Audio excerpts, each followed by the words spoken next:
आप सभी का हमारे YouTube चैनल नॉलेज हाउस पर स्वागत किया जाता है।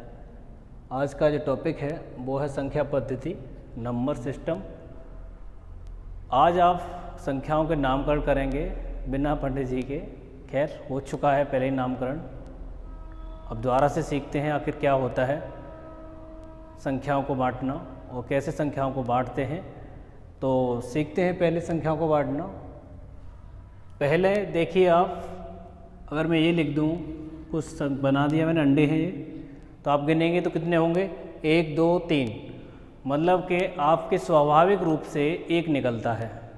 कहाँ से शुरुआत करते हैं? 1 से। तो इसका मतलब ये हो गया कि प्राकृतिक रूप से आप 1 का प्रयोग कर रहे हैं। तो सबसे पहली संख्या है वो है प्राकृतिक संख्याएं। प्राकृतिक संख्याएं, प्राकृतिक संख्याएं, तो इनकी जो पहचान होती है, इन्हें नेचुरल नंबर भी बोलते हैं। नेचुरल नंबर, ठीक। तो ऐसी संख्या है जिनसे हम गिनती करते हैं। क्या करते हैं? गिनती। किसकी? वस्तुओं की गिनती करते हैं। गिनती, ठीक। गिनती करते हैं, उन्हें प्राकृतिक संख्याएं कहते हैं। और प्राकृतिक संख्याएं जो होती हैं 1 से शुरू होती हैं। गिनती कहाँ से शुरू होती है? 1 से होती है। और कहाँ तक चलती है कोई पता नहीं। ये जो चिन्ह लगा रहा है वो है अनंत का। अब देखिए इस जगह का अगर नाम दे दें, ये जो पूरा बक्सा सा भरा हुआ है, अगर इसका नामकरण करें तो प्राकृतिक संख्या है। और कुछ छोटा लिखना चाहें हम तो वो लिख देंगे n से। पहला अक्षर क्या है? n है, तो n से लिख देंगे इसका। पूरा जो भरा हुआ है बक्सा वो किसका हो गया? n का। n बोले तो नेचुरल नंबर, नेचुरल नंबर, ठीक है। दूसरा जो नंबर है वो है, इसी से थोड़ा सा आगे चलते हैं, पूर्ण संख्याएं। पूर्ण संख्याएं बोले तो होल नंबर। क्या? Whole number, whole number. अब देखो आप क्या देखते हो मोबाइल में या कहीं पर भी, आपको बैलेंस जो दिखता है कभी कभी 0 करके भी दिखता है, ठीक है। क्या दिखता है? 0 भी होता है। क्या होता है? 0 भी होता है। गिनती में काउंटिंग में आता है 0 या नहीं आता है? आता है 0 भी। कितना बैलेंस हो गया कि 0 आता है। 0 से नीचे भी होता है, 0 से ऊपर भी होता है। तो हमें आवश्यकता पड़ी फिर इसके बाद 0 की भी, कि 0 भी लाओ, 0 भी लाओ, ठीक है। तो हम 0 ले आए। तो देखिए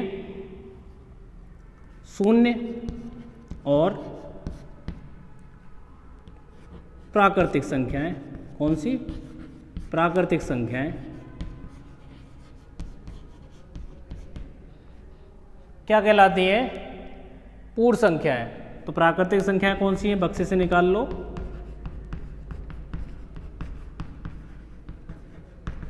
ठीक है, इनके आगे क्या और बढ़ा दिया जाए? 0। और इस बक्से का नाम क्या रख दोगे? W रख दोगे। क्या नाम रख दोगे? W रख दोगे, ठीक। समझ में आ गया ये? तो वे संख्याएं जिनमें 0 प्राकृतिक संख्या होती हैं उन्हें पूर्ण संख्याएं कहते हैं। अब देखिए एक बात बताइए कि प्राकृतिक संख्याएं सभी पूर्ण होती हैं या क्या? हाँ, पूर्ण होती हैं, क्योंकि पूर्ण संख्याएं ही प्राकृतिक संख्याओं से मिलकर बनी हैं। तो सभी प्राकृतिक संख्याएं कैसी हैं? पूर्ण संख्याएं हैं। नेचुरल नंबर्स, होल नंबर्स है। ये बात समझ में आ गई? आगे देखिए अगली जो संख्या है उन्हें हम बताते हैं तुम्हें। अगला नंबर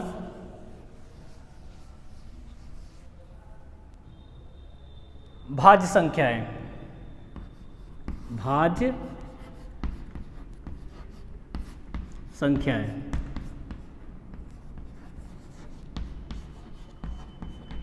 भाज्य संख्या मतलब प्राइम नंबर, इन्हें प्राइम नंबर बोलते हैं।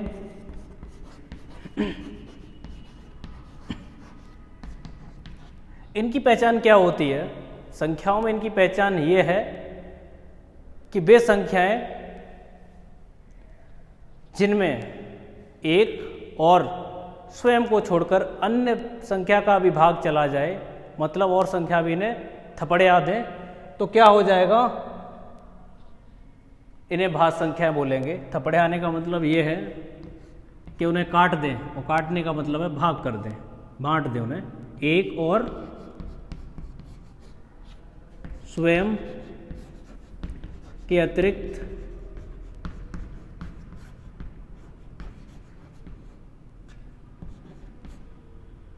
संख्या से विभाजित हो जाएं, ठीक है, अन्य संख्या से। एक हो, दो हो, कितनी भी संख्याएं हों, उनसे अगर विभाजित हो रही है तो उन्हें क्या कहेंगे हम, भाज्य संख्याएं। एक संख्या कोई ले लेते हैं पहले हम, मान लीजिए 4 ले लीजिए। अब चेक कीजिए 4 भाज्य है या नहीं है, इसके आधार पर एक और स्वयं को छोड़कर। तो 1 से चला जाएगा और स्वयं का हर एक संख्या में भाग चला जाता है। जैसे देखिए 3 है, 3 में 1 का भी चला जाएगा, 1 का तो प्रत्येक में भाग चला जाता है तो उसे हम जोड़ते ही नहीं है, और स्वयं का भी भाग चला जाता है तो उसे भी हम जोड़ते नहीं हैं। तो 1 का दे दो, वो स्वयं का ये हो गया। इसमें देखिए 4 और 1 को छोड़ दीजिए, इसके अलावा देखिए देकर, तो 2 का देकर देखिए 4 आया क्या, 2 दूनी 4 जा रहा है, 0 बचा। इसका मतलब ये भाज्य संख्या है। कैसी है, भाज्य है, कोई भी दादागिरी चला लेगा इस पर। और सोच लीजिए आप, 5 है क्या, नहीं है, 5, 4, 1 बच रहा है, नहीं है, ठीक, भाज्य संख्या नहीं है। या फिर 3 से देख लो, नहीं है, 4 से देख लो, नहीं है, सिर्फ 5 से जा रहा है इसमें, इसका मतलब ये नहीं है। 6 देखो, 2 तिया 6 जा रहा है, 3 से जा रहा है, 3 दूनी 6, 7 में जा रहा है क्या, नहीं जा रहा। ऐसे ही संख्याएं बना लीजिए आप, ठीक है, 8, 9, 10, ठीक, ये संख्याएं होंगी आपकी भाज्य संख्याएं। अब इसी के ही विपरीत एक और संख्याएं आएंगी कि वे संख्याएं जिनमें एक और स्वयं का ही जाए, किसी की दादागिरी ना चले, ठीक है, ठीक। तो अभाज्य संख्याएं, अभाज्य संख्याएं,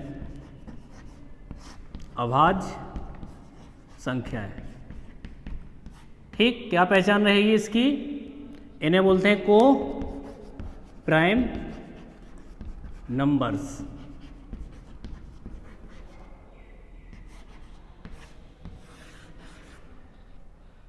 अब सुनिए इसमें क्या होगा, को प्राइम नंबर्स, अभाज्य संख्याएं, मतलब एक और स्वयं को छोड़कर एक और स्वयं के अतिरिक्त किसी और संख्या का भाग न जाए, ठीक। इसका जस्ट उल्टा है, एक और स्वयं के अतिरिक्त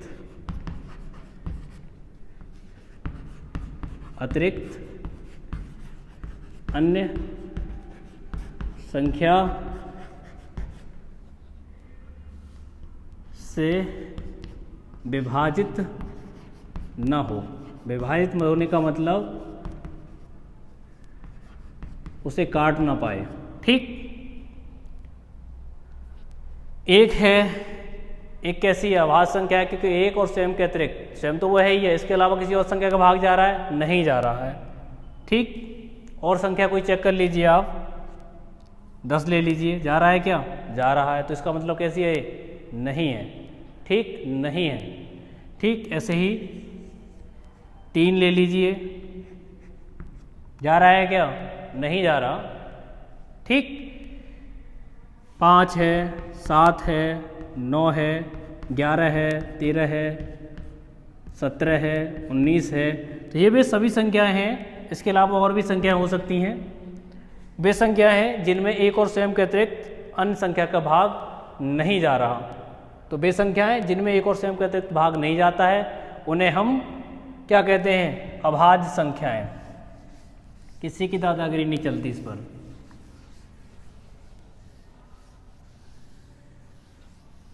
आगे चलते हैं, अगला है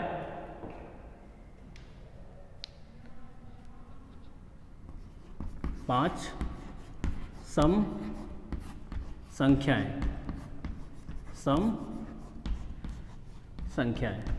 इन्हें इवन नंबर्स बोलते हैं। क्या बोलते हैं? Even numbers. इनकी पहचान ये रहती है कि वे संख्याएं जिनमें 2 से भाग दें और शेषफल शून्य आए। कितना आए? शेषफल शून्य आए। भाग दें 2 से और शेषफल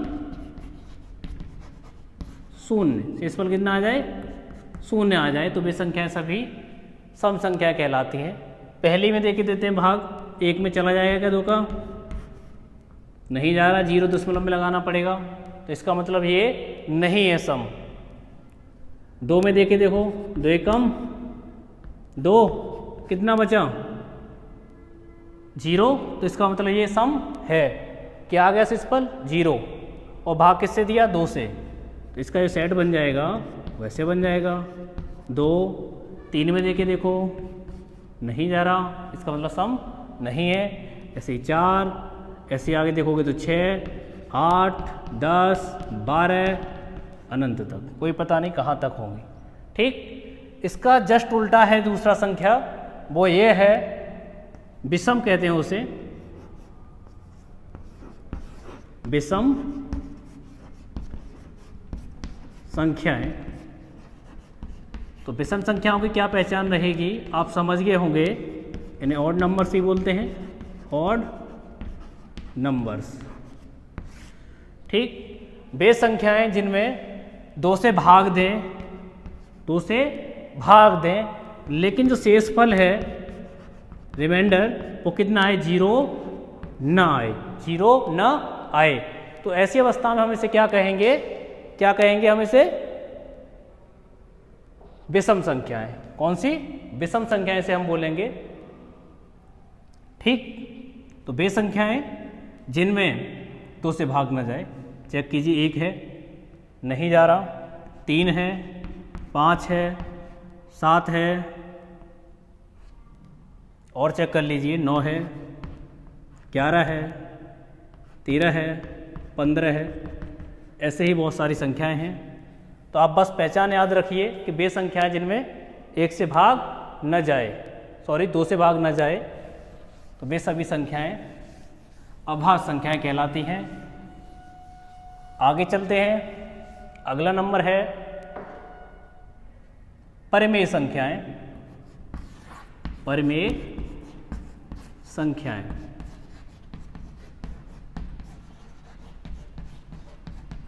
इन्हें बोलते हैं हम रेशनल नंबर, रेशनल नंबर्स। ठीक, इनकी पहचान ये रहती है कि कोई भी 2 पूर्णांक हैं जिन्हें हम P/Q के रूप में लिख लें, मतलब कि भिन्न के रूप में, और जहाँ Q जो है 0 के बराबर ना हो, 0 के बराबर ना हो। ठीक, ये बात रहेगी। अगर ऐसी स्थिति बन रही है तो वो परिमेय संख्या कहलाएंगी, अदरवाइज नहीं कहलाएंगी। मतलब कि ये हुआ, जैसे 2 ले लीजिए, ये पूर्णांक हैं और इन्हें हम ऐसे लिख दें 2/5। बताइए परिमेय संख्या है या नहीं है? ये परिमेय संख्या है, क्योंकि इसका जो हर है वो 0 के बराबर नहीं है। अगर 0 के बराबर होता तो इसे परिमेय संख्या हम नहीं बोलते कभी भी। ठीक, और देखिए 8/7, 3/0, देखिए क्या है? ये नहीं है, ये नहीं है। ठीक, समझ में आया? तो वे संख्याएं जिन्हें P/Q के रूप में लिख लें, भिन्न के रूप में, जहां हर 0 ना हो, उन्हें हम परिमेय संख्या कहते हैं। आइए अगली संख्या के विषय में जानते हैं।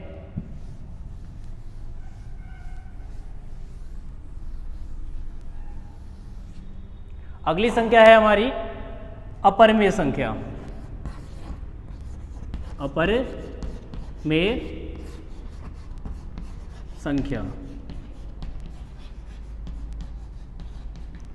ठीक, अपरिमेय संख्या मतलब इरेशनल नंबर, वे संख्याएं जिन्हें P/Q के रूप में ना लिखा जा सके। ठीक, P/Q के रूप में, इस रूप में ना लिखा जा सके। ठीक है, तो क्या होगा? वे संख्याएं अपरिमेय संख्याएं कहलाएंगी। इसके उदाहरण हैं √3, √5, √7, √8, 9, ठीक है। बहुत सारी संख्या हो सकती हैं कोई सी भी, ठीक। अब इसको देखिए, अगर √3 को अगर आप तोड़ोगे तो कैसे तोड़ लोगे? 1, 7, 3, 2 और बढ़ता जाएगा शायद 0, 5, कुछ इस तरीके से, ठीक। तो इसका निश्चित नहीं होता, आगे तक बढ़ता चला जाता है। तो इसका मतलब ये हो गया कि इसे हम इस रूप में नहीं लिख सकते, तो उन्हें कहेंगे हम अपरिमेय संख्याएं। ये तो रही संख्याएं इस चैप्टर की। इसके अलावा हम कुछ और बात करेंगे इसमें उदाहरणों की, फॉर्मूलों की। फॉर्मूले इसलिए पढ़ना जरूरी है क्योंकि इस चैप्टर में फॉर्मूले लगेंगे कई। अगर आप उन फॉर्मूलों को नहीं जानोगे तो सवालों को हल नहीं कर पाओगे। पहला जो फॉर्मूला है इसका वो ये है am × an।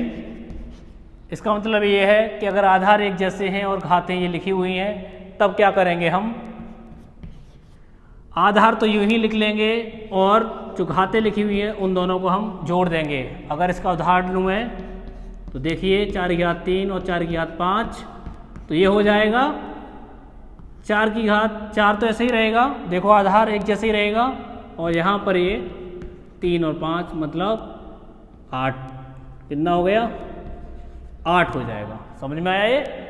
तो घातें जुड़ जाती हैं, अगर आधार एक जैसे हों तो घातें जुड़ जाती हैं गुणा में। दूसरा, अगर हमारे पास एक ऊपर है और एक नीचे है, ठीक, एक ऊपर है और एक नीचे है, तो उस स्थिति में क्या होगा कि an। अब तुम सोच रहे होगे ये इधर भी तो आ सकता था। हाँ आ सकता है, लेकिन यहाँ पर m बड़ा है n से, m बड़ा है n से। जो बड़ा होगा उसकी तरफ छोटा वाला चला जाएगा, वो खींच लेगा कि भाई तू आ जा, ठीक है। ताकतवर इंसान है m और n कमज़ोर टाइप का है। तो देखिए 4 की घात 5 और 4 की घात 3। अब कौन सा है बड़ा? 5, और छोटा कौन सा है? 3। तो इसका मतलब ये हो गया कि 5 के पास 3 चला जाएगा और कितना बचेगा? 4 की घात 2। समझ में आया? तो ये दूसरा फॉर्मूला ये यूज होगा। तीसरा हमारा एक और फॉर्मूला है, अगर घात पर घात लग रही है तो क्या होगा? इन घातों का आपस में गुणा कर लेंगे। देखिए 4 की घात 5, 3 लग रहा है, तो क्या करोगे इस समय? आप घातों का गुणा कर लोगे। तो 4, 5 गुणा 3, 5 दिया 15, ठीक। इसके अलावा आपको और ध्यान रखना है, अगर किसी की घात 0 है तो उसका मान हम 1 रख देंगे। जैसे मान लीजिए 5 की घात 0 है तो उसका मान 1, ठीक। एक और है अगला, अगर किसी की घात 1 है तो उसका मान वही होगा जो वो संख्या लिखी हुई है। जैसे मान लीजिए 3 की घात 1, इसका मतलब 3 हो गया। तो ये कुछ फॉर्मूले हैं जो आपको याद रखने हैं, जो हमें काफ़ी काम आने वाले हैं आगे एक्सरसाइज हल करने में। तो इस वीडियो में आपके लिए इतना ही, मिलते हैं अगली वीडियो में। धन्यवाद।